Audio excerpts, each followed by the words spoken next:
Булочка пышырсам эле катып калат, көтөрүлбөй нык болуп калат деген айымдар.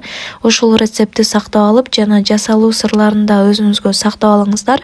Эң биринчи эле идишибизге туз жана сахар, жылуурактан бир аз ысыган сүттү куюп, сахар эригиче аралаштырабыз. Андан соң дрожжду салып, артынан жумуртка жана эритилген сливочный маслону кошуп аралаштырып алабыз дагы. Артынан электен өткөрүлгөн унубузду салып, жумшак кылып камыр жууруп алабыз. Камыр жумшак болуп калды деп ун кошуп салбаңыздар. Колго жабышпай калганда гана суу майдан бир аз кошуп, ыйлеп үстүн жаап пакет менен жылуу жерге коюп коебуз.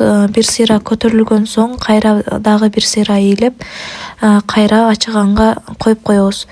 Ачыган камырыбызды бөлүкчөлөргө бөлүп алабыз дагы, видеодо көргөзүлгөндөй кылып жайып алабыз жана ортосунан бөлүп алабыз дагы. Ичине каалаган нерсеңиздерди кошсоңуздар болот.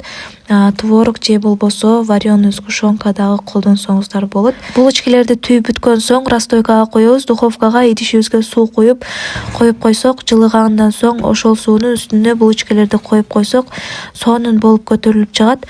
Булочкалерди расстойкага сөзсүз түрдө коюп бышырыңыздар, болбосо нык болуп калат.